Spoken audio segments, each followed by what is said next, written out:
Ce qu'il apparaît dans l'année 2018 qui est assez fort, c'est toujours ce passage tous les ans qui permet de voir un peu ce qui va se passer.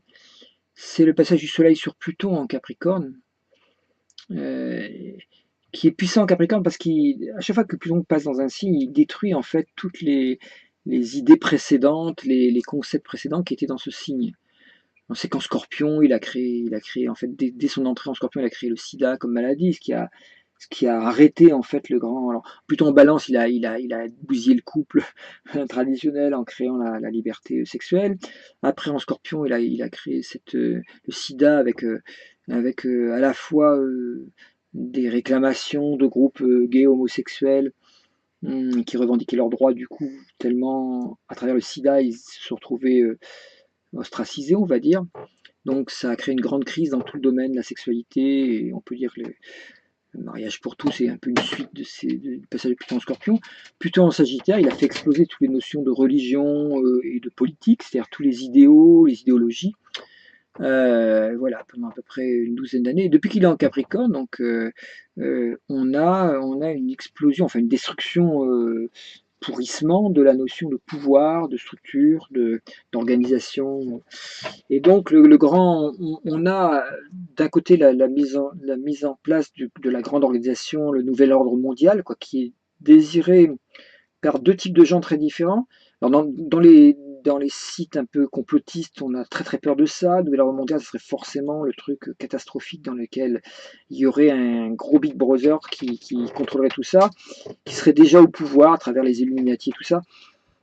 C'est vraiment donner comment dire, une capacité d'organisation au capitalisme qui serait bien supérieure à celle qui existe réellement. Il y a bien, c'est ce que j'explique souvent dans mes conférences, il y a bien un complot, mais c'est plutôt un plot de con, plutôt qu'un complot. C'est-à-dire, en fait, le plot, c'est-à-dire un rassemblement de forces autour euh, de, de lignes de désir, par exemple, la volonté de pouvoir, la volonté de richesse, la volonté de la jalousie aussi, l'avidité, sont des grandes lignes de force qui sont, comme le disait Smith, Alan, Adam. Alan Smith, c'est ça, hein. Adam. Adam Smith, oui, Alan. Comme C'est disait, pas Alan Watts, c'est Adam Smith. Oui. répète-le Voilà, donc, comme le disait. comme disait Adam Smith, quoi, donc c'est avec comment dire, son histoire de main du marché, tout ça. C'est-à-dire qu'en fait, l'avidité serait le moteur principal, l'égocentrisme, quoi, serait l'avidité, serait le moteur principal sur lequel on peut s'appuyer pour organiser toute la civilisation humaine. Bon, cette avidité généralisée est à l'origine de ce complot, on va dire. Et évidemment, il y a des gens, des lobbies qui existent, qui complotent, effectivement, on peut utiliser le mot sans peur, parce que c'est vraiment réel, qui complotent pour garder leurs avantages, mais ils n'ont pas cette cohérence que leur supposent ceux qu'on appelle les complotistes, c'est-à-dire ceux qui croient à un complot vraiment totalement organisé, avec une incapacité totale des peuples à décider quoi que ce soit, tellement tout est déjà joué d'avance. C'est d'un pessimisme outrancier qui est surtout animé par la peur. Alors ces théories-là sont très largement diffusées, enfin on les pouvoirs en place les laissent se diffuser parce que dès qu'on consolide la peur, on consolide leur pouvoir, bizarrement. Donc les pires amis du complot mondial, ce sont ceux justement qui crient au complot.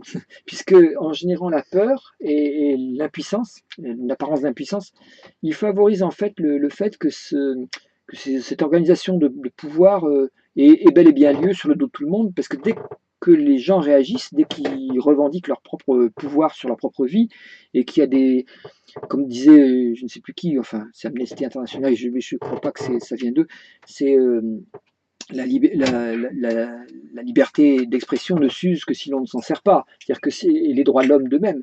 Donc si on n'utilise pas nos droits pour revendiquer, pour se défendre contre tous les pouvoirs en place, évidemment, petit à petit, ils sont grignotés parce qu'on laisse le champ libre à ces. Donc c'est, comme disait aussi quelqu'un d'autre, ok, ne fais pas ah bon, tu veux pas t'occuper de politique, t'inquiète pas, les politiques s'occuperont de toi. C'est un message qui a donné à tous les jeunes qui ont dit ah oui la politique je m'en fous, ah ouais, tu t'en fous de la politique, t'inquiète pas, les politiciens se foutent de toi, au sens se foutre de la gueule, quoi. Mais ils s'en foutent de toi aussi, au sens ah bon, tu veux pas t'occuper de politique, tant mieux, ça me laisse le champ libre pour manipuler toute l'organisation de la cité. Politique, c'est pas les partis, c'est l'organisation de la cité, ça veut dire. une civilisation s'organise avec des gens qui prennent responsabilité dans la cité. C'est pas forcément le maire, c'est pas forcément le président de la République.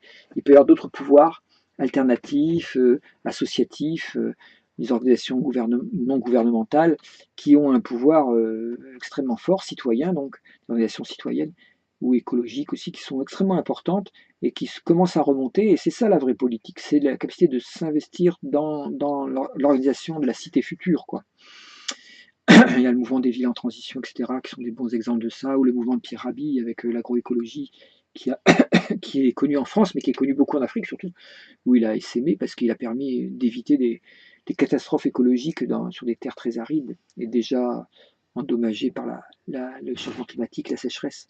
Donc ça, c'est des choses importantes à comprendre. Les changements n'arrivent pas que par les décisions politiques, néanmoins, il y a des blocages politiques très forts qui sont organisés par les pouvoirs en place, ça c'est indéniable. Donc il ne s'agit pas de dire qu'il y a un complot de ces forces organisationnelles, mais que ces forces organisationnelles peuvent devenir de plus en plus cohérentes dans l'écrasement des forces populaires ou ou tout simplement des forces démocratiques si on leur laisse le champ libre, et qu'au contraire, si on exerce une pression continue, le politicien, s'il reçoit une pression continue, est obligé de s'adapter à la demande du peuple. J'en veux pour preuve, par exemple, le fameux boycott auquel nous avons participé des OGM en France, le seul pays qui a commencé à boycotter ces OGM en organisant un sondage sur quels étaient les produits qui mettaient des OGM et quels étaient ceux qui n'en mettaient pas dans leurs produits. La publication simple de cette liste a entraîné un boycott énorme des gens. Non, ils se sont mis à acheter les produits qui ne contenaient pas d'OGM puisqu'on ne leur avait pas demandé leur avis et arrêter d'acheter les produits qui contenaient des OGM. Ben, comme on dit, le seul bulletin de vote qui marche vraiment, c'est ton billet de 10 euros. Du coup, il y a eu un changement politique énorme qui a eu lieu, qui n'aurait pas pu avoir lieu si on avait attendu que ce soit des politiques qui le fassent. C'est-à-dire que les lobbies eux-mêmes se sont vus se casser la gueule parce que ils marchent à flux tendu au niveau des revenus. Et donc ils se sont retrouvés, des grosses boîtes comme Nestlé, Danone, se sont retrouvés en train de se casser la gueule très vite. S'ils continuaient la courbe comme ça, ben, ils se cassaient vraiment la gueule. Donc ils ont redressé la courbe en faisant quoi? En enlevant totalement les OGM de toute leur chaîne de production. Si on leur avait demandé ça 2 mois avant, ils ont dit: ah mais non, mais vous n'y pensez pas, c'est impossible, vous ne vous rendez pas compte, mais alors on va perdre complètement de compétitivité par rapport au marché asiatique. Voilà. Aussitôt que ça y a eu ce boycott, ils étaient prêts comme un seul homme, ils étaient complètement devenus verts, écologistes, et ils ont arrêté les OGM. Du coup, l'arrêt des OGM en France a entraîné l'arrêt des OGM en Europe, qui a entraîné le casse-gueule de Monsanto, et on voit un monstre complètement, une espèce de monstre du Loch Ness, enfin, une espèce de pieuvre fasciste, on pourrait le dire, avec Monsanto, enfin, faut voir les films de Marie-Monique Robin qui sont très instructifs à ce sujet, et voir le manque de scrupule total, l'espèce de perversion ces gens, j'ai monté le thème d'ailleurs, du patron de Monsanto, c'est presque un thème presque un peu diabolique de quelqu'un qui a un cynisme total, quoi, qui se fout complètement de la vie humaine du moment qu'il gagne du fric. Et ces gens-là existent, bien sûr, mais ils ne sont pas organisés au point de faire un complot. Par contre, si on les laisse faire, évidemment, ils peuvent envahir le monde très facilement. Et avec des discours complètement faux. Quand on recoupe la carte des essais des OGM en Inde pour soi-disant éliminer la famine, hein, on met des riz OGM à la place du riz traditionnel, et qu'on recoupe cette carte avec la carte des suicides de paysans, c'est la même carte. Donc ils n'ont rien sauvé les gens de la famine, ils les ont amenés vers la mort au contraire. Donc c'est des mensonges éhontés, quoi. On annonce l'inverse de ce que l'on fait réellement. Ce qui est fait réellement, c'est de les ruiner pour récupérer le maximum de fric et le mettre en sécurité dans des paradis fiscaux. Donc voilà un petit peu ce qu'on peut dire là-dessus. Donc, il y a un événement allemand, pour revenir à notre sujet, donc il y a un événement allemand qui arrive dans la zone de la conjonction Mars-Jupiter en Scorpion. Elle devient exacte, on l'a vu dans le thème de 2018, elle était là en Scorpion, on la voit, et elle devient exacte le 7. Alors j'ai pris la date du 9 pour la simple raison que la part du monde à ce moment-là passe sur cette conjonction saturnienne au début Capricorne, et que c'est peut-être à ce moment-là que les grosses décisions viennent se prendre, bien que quelques jours avant, au moment de la conjonction elle-même du 7, c'est possible que l'événement ait lieu. En tout cas, il y a une zone événementielle extrêmement forte, et qui concerne l'Allemagne à cause de cette... si on prend le point 9 novembre qu'on a expliqué tout à l'heure, il est là, il est en plein cœur, vers 17 degrés Scorpion, et on voit cette conjonction a lieu exactement sur Alors là, on voit qu'on est à 18 degrés et quelques, mais la conjonction a eu lieu sur 17,50 à peu près. Donc exactement sur le point qui caractérise l'Allemagne. Et à chaque fois qu'il y a encore une bonne conjonction Jupiter-Mars comme ça en Scorpion, avec Mars qui est dominant en Scorpion, qui est puissant, qui a lieu en trigone, on l'a déjà dit, à Neptune, qui a lieu en trigone à Proserpine, que les astrologues ne placent pas, mais que je place, et qui est à l'ascendant de l'Europe cette année, on a forcément un événement primordial qui a lieu, et qui est un événement choc, parce que Jupiter-Mars, c'est violent, c'est puissant, c'est fort. Quelle sorte d'événement ça peut être? J'ai monté ce thème du 9 novembre parce que c'est la date classique, 9 novembre 89, 9 novembre 1923, 9 novembre, à chaque fois les 9 novembre comme date classique de anniversaire d'événements puissants en Allemagne. Et il y aurait à nouveau un événement allemand en 2018, comme il a eu lieu en 89, comme il a eu lieu en 1923, comme il a eu lieu avec le putsch raté, 1918, etc. Donc il y aurait à nouveau un événement allemand qui se situerait à cette date-là, et qui entraînerait une décision, on le voit avec la part du monde qui se retrouve à l'entrée du Capricorne, qui passe à travers l'axe Capricorne-Cancer, et qui là, avec un milieu du ciel qui est sur, voilà, sur cette zone en Scorpion. Alors il faudrait avoir le thème de l'Allemagne, là j'étais en train de chercher quelque chose que j'ai vu sur l'Allemagne, mais c'est pas grave, on va laisser tomber. Là c'est le thème de Merkel, j'ai mis l'intérieur. On sait que Merkel a déjà passé 12 ans voilà, sous le joug de sa responsabilité en tant que chancelière. C'est un cycle de Jupiter. Hein. Jupiter arrive en Scorpion ici, il est en trigone avec son Jupiter, donc il y a une décision très forte qui va être prise par elle, très certainement. Quelle est-elle? Alors, est-ce qu'il est très difficile de savoir, l'événement est fondamental, parce qu'il est marqué par... Alors, quel est-il? Il est très difficile de le dire pour l'instant, mais en tout cas, elle prend une décision extrêmement importante pour l'avenir et de l'Europe et de l'Allemagne. Pourquoi de l'Europe? Parce qu'on a bien vu que le thème de l'Europe est en train de bouger très fort cette année, et qu'il faut prendre des décisions par rapport au demi-carré Uranus-Neptune. Donc, elle prend une décision très forte, qui est en trigone avec sa position de force de son Jupiter en Cancer, ici, dans le natal, et la conjonction Mercure-Vénus, qui représente un peu j'avais dit un petit peu les aspirations des peuples, sont sur son Mars. Bon, ce qui voudrait dire qu'en fait, elle va être très sensible à l'appel du peuple, que sa force d'action s'incarne en rapport exact à une demande populaire. Or, démocratiquement parlant, elle n'a pas forcément le soutien de tous les Allemands. Il y en a de plus en plus qui en ont marre qu'elle soit là depuis 12 ans. Bien qu'elle est encore très populaire. Et de l'autre côté, elle a peur de la montée de l'extrême droite. Voilà. Mais elle essaye de faire une coalition. Est-ce que cette coalition va fonctionner ou pas? En tout cas, elle risque d'être très surprenante si elle a lieu. Ça peut être le jour où elle a lieu, où il y a un accord fondamental qui se crée, puisque Jupiter-Mars, c'est un accord structurel. Mais la Lune noire, ici, près de Saturne, montre que cette décision peut être en réalité, on va dire entre guillemets, funeste. C'est-à-dire qu'en fait, elle correspond à son Saturne Lune Noire en Scorpion. Ça peut être une erreur de direction. Ça peut être quelque chose qui va... Alors, pourquoi on voit ça aussi? Si on regarde bien, Vénus, Soleil, Pluton sont en conjonction sur 19 degrés Capricorne, donc en sextile exact à cette conjonction Jupiter-Mars, donc c'est très puissant comme décision, c'est quelque chose qui va bouger les lignes de manière extrêmement puissante, en Allemagne et sûrement en Europe également, et ça a lieu dans cette zone-là qui est en Corse, à Maison 1, et qui indique qu'il y a bien une décision qui vient d'elle. Alors, est-ce que ça peut être également sa démission?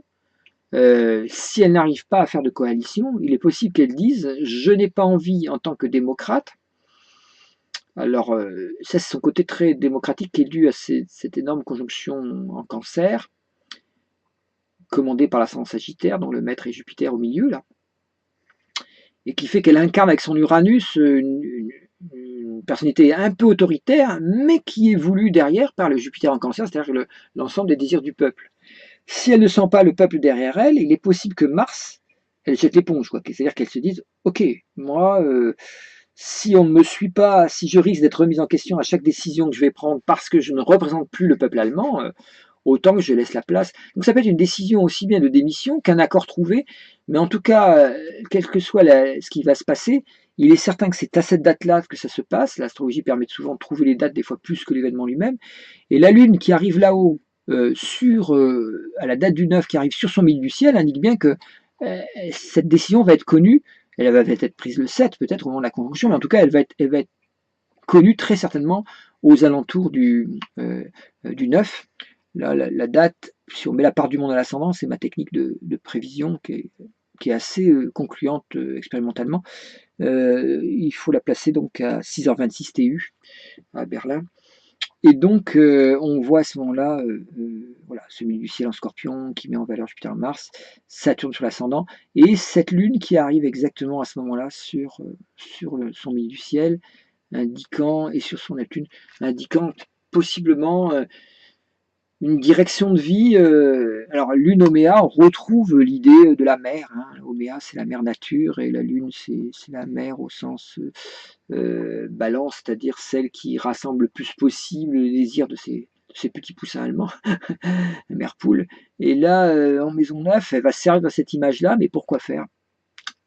Je ne suis pas assez connaisseur, de toute façon, je ne suis pas politicien, je ne suis pas économiste non plus, je ne sais pas ce qu'elle peut faire, j'ai pas assez de connaissances sur la politique allemande, mais je dis simplement ce que l'astrologie dit, et là on a une date très très marquée, qui peut être spectaculaire par d'autres aspects, parce qu'il faut oublier que c'est une conjonction Soleil, Vénus, Pluton, donc quelque part c'est funeste en profondeur. C'est-à-dire quoi qu'il se passe à ce moment-là, pour le monde, alors soit c'est un événement funeste comme un attentat terroriste à nouveau en Allemagne auquel elle répond de manière avec une certaine panache qui fait qu'à ce moment-là ça serait à son avantage, mais l'événement peut venir d'elle-même aussi, qui prend une décision qui elle-même est catastrophique, qui serait pas une attaque terroriste, mais une décision qui pourrait effondrer plus vite cette Europe en décomposition, tout simplement pour sauver son parti, ou pour sauver l'Allemagne.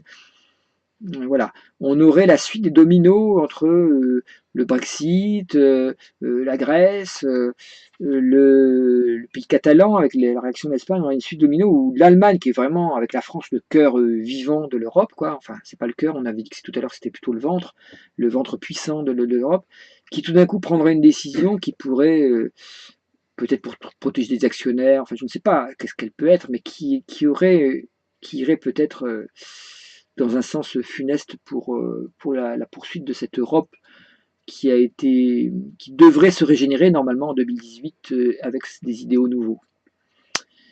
Ça peut être aussi la vision claire pour tout le monde que Merkel est la personne qui bloque complètement la nouvelle Europe, de par la manière dont s'arc-boutent les Allemands sur la banque centrale allemande, la Bundesbank, et avec cette peur de l'inflation qui verrouille tous les circuits économiques et qui empêchent une créativité tout simplement parce qu'ils ont une peur dingue de l'inflation. On sait pourquoi dans leur histoire, à cause de la crise de 29 qui a été terrible pour eux.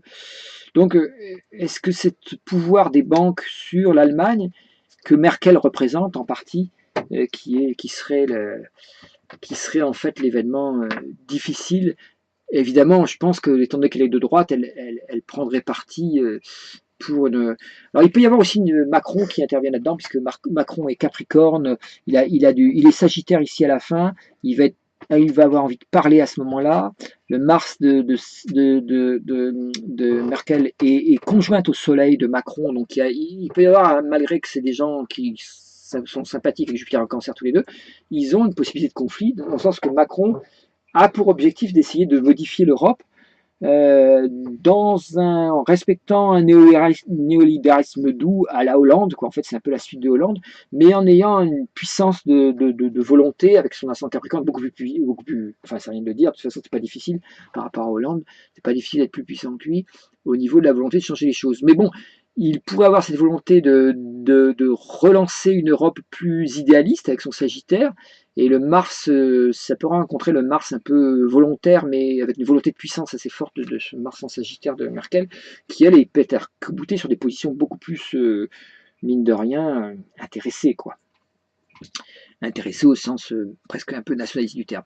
Bon, je ne vais pas me perdre plus loin dans cette interprétation, mais on peut être certain que à la date dite, on a un événement. J'essaierai de donner les événements suivants de l'année 2018 plus tard. Néanmoins, on voit un mois de janvier qui est très riche, puisque la mi-janvier également, il y a une conjonction, un aspect de sextile Jupiter-Pluton qui devient exact et qui est un aspect descendant qui indique, moi j'appelle ça les aspects uraniens, l'aspect uranien, le sextile descendant, et donc qui indique là, il y a vraiment du changement. La désertification de l'Europe oblige à prendre des décisions extrêmement fortes. Il se peut que Merkel, du coup, par son thème, soit obligée d'être à la manœuvre à ce moment-là. Est-ce qu'elle va manœuvrer dans le bon sens? On peut voir que déjà, c'est elle qui a bloqué l'évolution qui était nécessaire en Grèce, qui était un peu d'annuler la dette, comme de même que la dette avait été annulée par l'Allemagne quand elle ne pouvait plus payer parce qu'on était. Et bon, bah, c'est grâce à ça qu'ils ont eu une remontée économique. On aurait pu faire pareil pour la Grèce en assainissant les finances, et on ne l'a pas fait. Il y a peut-être une grosse erreur là, parce que si on se retrouve avec une Grèce à la ramasse, comme elle l'est actuellement, c'est un peu à cause de Merkel. Oui, c'était en 1953, donc qu'il y a eu cette remise de dette. Voilà. J'aurai peut-être le temps de faire la suite pour vous raconter les mois de mars et avril qui sont très très riches également pour d'autres raisons, parce qu'ils contiennent des conjonctions Mars-Pluton, Mars-Saturne qui préfigurent les années 2019-2020 très dangereuses au printemps, alors que en mars 2018, on a au contraire des décisions sur l'écologie très importantes à prendre au printemps. Voilà. Et on retrouvera le demi-carré Uranus-Neptune pour la troisième et dernière fois en juin 2018. Je vous rappelle les dates parce que je ne les ai pas données. Il y a eu 3 passages. Le deuxième était en octobre 2017, c'est ça, vers le 7 octobre. Et le premier était en août 2017, vers le 12 août. Donc 12 août, 7 octobre, début de la crise européenne et décision finale à prendre pour résoudre cette crise qui se situera en plein milieu de l'année 2018. Donc en juin 2018, il faudra qu'on ait compris positivement la réorientation de l'Europe. Sinon, évidemment, si c'est les lobbies qui gagnent cette bataille, on aura tout simplement une déstructuration de l'Europe avec une perte de tous les avantages qui étaient contenus. Même les capitalistes n'auront pas intérêt à ce que des structures, et pourtant c'est ce qu'ils vont faire, tellement ils sont avides, quoi. Ça, c'est possible. Voilà, donc je brosse un climat général pour qu'on voie un petit peu ce qui se passe. La question à nouveau en septembre 2018 se reposera de l'écologie en rapport avec le socialisme et tout ça.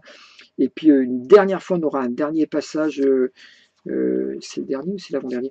En décembre 2018, juste avant le retour de l'année 2019, de ce demi-carré Uranus-Neptune qui redonne l'idée de crise. Et on aura le dernier passage du demi-carré Uranus-Neptune qui se fera le 2 mai 2019. Donc là, on est beaucoup plus loin. On peut voir que toute l'année 2018, fin 2017, toute l'année 2018 et début 2019 sont marqués par une crise mondiale entre les attentes de l'humanisme d'un côté avec Neptune et les attentes d'individualité parfois nationaliste, parfois libertaire, pour pousser le monde dans une direction nouvelle, et que cette tension risque de faire disparaître l'Europe ou de la désagréger, à moins, j'ai entendu parler que Macron disait qu'on essaie d'instituer une Europe à 2 vitesses, ce qui serait une manière de réparer l'erreur de Chirac, c'est-à-dire de refaire un clivage Est-Ouest, en protégeant l'Europe de l'Est pour qu'elle reste dans le giron européen et qu'elle ne soit pas absorbée par l'ogre poutinien, mais avec l'idée de refaire le pacte fondamental démocratique, avec le risque énorme qui est contenu chez Macron, qui confond ce pacte démocratique avec le pacte néolibéral, cette confusion étant réellement fausse, mais la France a toujours l'art d'aller chercher des idées qui ne marchent plus pour essayer de les refaire marcher à nouveau, et il est possible que Macron malgré son intelligence, soit porteur de cette idée encore. C'est-à-dire que le néolibéralisme est la garantie de la démocratie, ce qui est absolument faux. Il suffit de regarder le monde actuel avec la Chine. Mais c'est possible qu'il porte ça. À ce moment-là, on aurait non pas une récupération du bloc des 12, l'Europe des 12 qui a existé à un moment donné, qui était le vrai bloc. Au lieu d'avoir ça, on aurait l'Europe du Nord qui se draperait dans ses avantages, ses privilèges, pour éviter la crise qu'ils auraient déclenchée eux-mêmes dans l'Europe du Sud. Bon, Tout ça repose, on voit, les astres inclinent mais ne déterminent pas. C'est aux humains de déterminer les choix. S'ils choisissent les mauvaises solutions, bah, ils en paieront les conséquences, c'est tout. On voit très bien que la solution, du point de vue de l'astrologie, nous dit bien que c'est une évolution vers une humanité nouvelle et non pas vers un enrichissement sans fin des, des lobbies et des paradis fiscaux. Mais ça, voilà. À qui le dites-vous, ma chère dame, ça dépend qui parle et qui décide, quoi. Et c'est aux citoyens de se rendre compte que la décision est de leur côté, dans leur portefeuille et non pas dans les hautes sphères. S'ils boycottent certaines décisions, ne vous inquiétez pas que ça change, mais s'ils laissent faire les grands gouvernants en se laissant charmer par le flutio de notre ami Macron, ben, il y a des chances que ces catastrophes bien organisées arrivent, quoi. Je dis catastrophe bien organisée, sous-entend que le chaos, avec Saturne Lune Noire, est parfaitement organisé, qu'on pourrait dire ça comme ça. Bon, et c'est ce que fait, c'est d'ailleurs qu'a commencé à dénoncer le FMI, que la rigueur monétaire, que les systèmes de croissance en force sont les meilleurs moyens de désorganiser la croissance elle-même, sous prétexte de la protéger. Et ça, c'est une découverte très récente, qui était vue par pas mal de mouvements de gauche, mais qui a été révélée par le FMI lui-même en faisant le bilan des derniers politiques de rigueur qui ont été catastrophiques. C'est-à-dire que ça ne marche pas comme ça. Donc le néolibéralisme est une erreur, de même que le communisme était une erreur. Ça, je l'avais annoncé il y a très très longtemps, qu'il y aurait deux phases. Les deux têtes du dragon étaient le communisme et le capitalisme. Capitalisme fasciste, qui est relié au fascisme, non pas à la démocratie, d'après les processus. Et qu'on aurait, par Uranus donc, et que donc on aurait, dans ces moments de crise Uranus-Neptune, on aurait la vision beaucoup plus claire que ni un bloc ni l'autre n'a raison, quoi. Le collectivisme communiste s'est écroulé, il est temps que le collectivisme néolibéral s'écroule, et les années qui viennent jusqu'à 2020 vont aller à la démonstration, grâce peut-être à Trump, on verra ça avec son thème, que le néolibéralisme est une absurdité totale, quoi, qu'il ne peut que détruire, et qu'en plus appauvrir, détruire la planète et appauvrir ce qu'il est censé enrichir, sauf un petit nombre très rare qui soi-disant, dont les richesses ruisselleraient sur les autres, ce qui est, que là aussi on a eu la preuve, c'est complètement faux, ça ruisselle sur certains, mais pas du tout sur tous. Donc cette idée du ruissellement ou les idées de premier de cordée, de ruissellement sont vraiment des absurdités, des idéologies tout aussi absurdes que la dictature du prolétariat. On va dire que c'est une dictature du néolibéral qui se met en route avec des mêmes croyances, des croyances.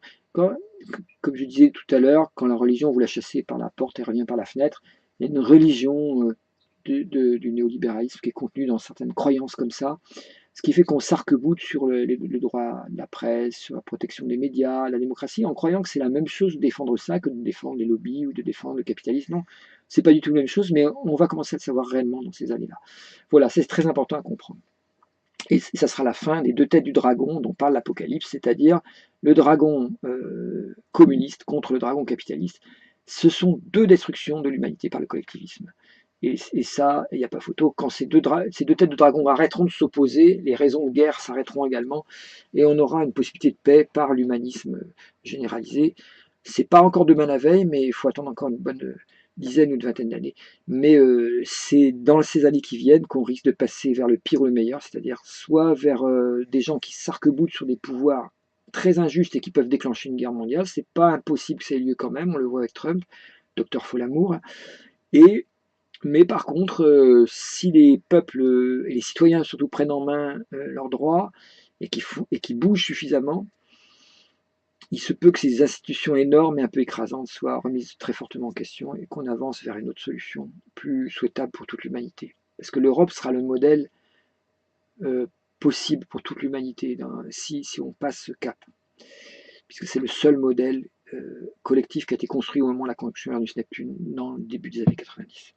Donc c'est le seul avec la Russie. Donc on a deux modèles en fait qui sont créés à ce moment-là. La Russie moderne. Et on voit que deux modèles vont s'entrechoquer. Le modèle poutinien, qu'on retrouve chez Erdogan, qu'on retrouve dans tout, Sisi en Égypte, enfin qu'on trouve dans tout chez Xi Jinping, je ne me rappelle jamais son nom chinois. Et puis l'autre côté, le modèle humaniste qui n'est pas vraiment vivant et qui est le vrai modèle de l'avenir. Voilà, j'ai terminé avec ça. J'espère que ça vous aura inspiré pour savoir ce que vous avez à faire dans vos vies et on regardera dans les vies individuelles ce que ça donne. Évidemment, les prévisions individuelles ne sont impossibles à faire si vous ne comprenez pas ce qui se passe collectivement parce que les individus naissent pour faire partie d'un collectif et non pas pour être tout seul dans leur coin à vouloir mon petit homme, mon petit fric, mon petite maison, mon petit chien. Ok, ça va bien, il faut se réveiller de ça. Si vous ne devenez pas des citoyens du monde, vous serez des citoyens au cimetière plus rapidement, c'est tout. Il faut se rendre compte que le bonheur individuel, c'est une idéologie passéiste. Et le bonheur n'arrivera que si il est solidaire. Voilà, je voulais terminer comme ça. Eh bien, bonne continuation à tous. Réfléchissez bien, méditez bien là-dessus. Et puis, n'oubliez pas de participer, si vous avez trouvé cette vidéo intéressante, de me financer par le petit Tipeee, c'est-à-dire qui va me faire une belle maison, je l'espère. Au revoir à tous et merci de m'avoir écouté.